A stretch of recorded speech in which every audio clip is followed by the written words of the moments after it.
Starting a farm from the ground up can be challenging in many ways, and where you decide to farm can make all the difference. So we're out here on your guys' farm, which is just north of the Madras Airport, and you guys have quite the property out here. I mean, from your barns to your haystack to your fields. How did you guys plan all this?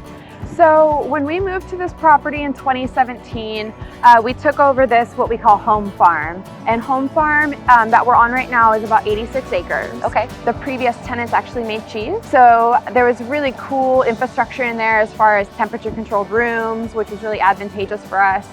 Chris Casad started his farming in Bend and was spread across different leases where he was able to grow.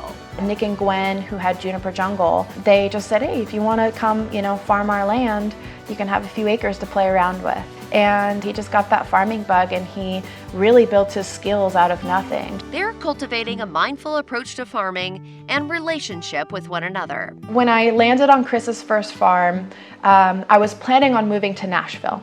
And I had a very sparkly offer to expand my hat business in Nashville, and I was certain I was moving there.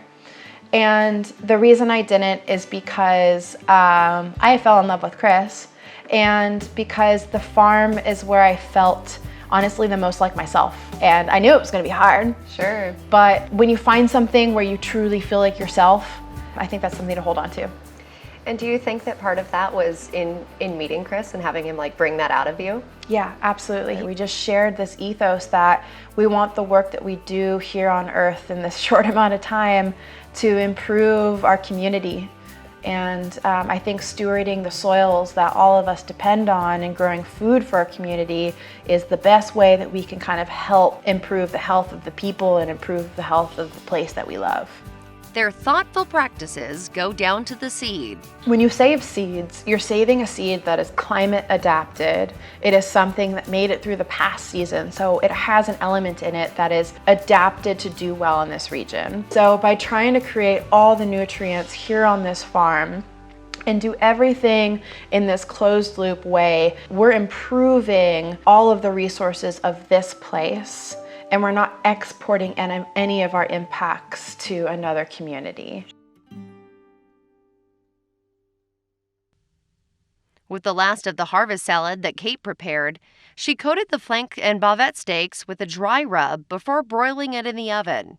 After it was done, she then let it rest and cut it against the grain.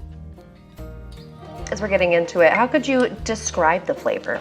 So if we're gonna talk about our beef, it's grass-fed, grass-finish, but it's not the type of grass finish that is so lean it tastes gamey. Like, this has a really nice fat content to it, but it's not so fatty from like a grain finish that it's overwhelming. Right.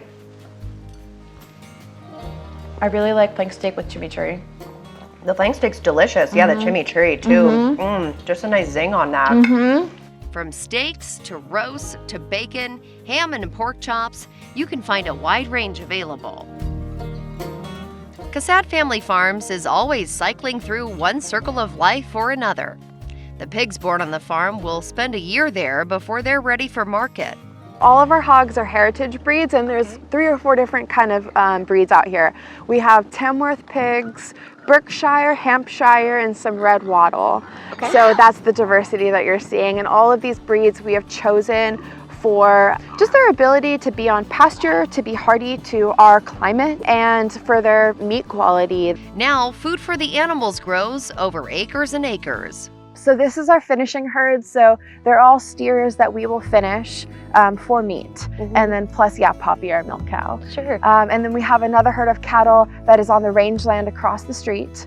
And that is all of our moms, our pairs, so the calves, the moms, and our bull. So in terms of, once you're finished with this meat and then you're taking it to market or direct to consumer, are you finding that people in Central Oregon are seeking out that higher quality? Yeah, we have a really awesome customer base. They want something that they know is raised humanely. They want something that is really nutrient dense, and they want something that is coming from a system that is regenerative like ours. You can find Casad Family Farms meats in select stores in Central Oregon or have it sent to your door. For another edition of Taste This, I'm Emily Kirk. Thanks for watching. If you liked this video, be sure to give it a thumbs up. Hit the subscribe button and ring the notification bell so you don't miss out on more videos from Central Oregon Daily News. And for more news from the high desert, just visit centraloregondaily.com.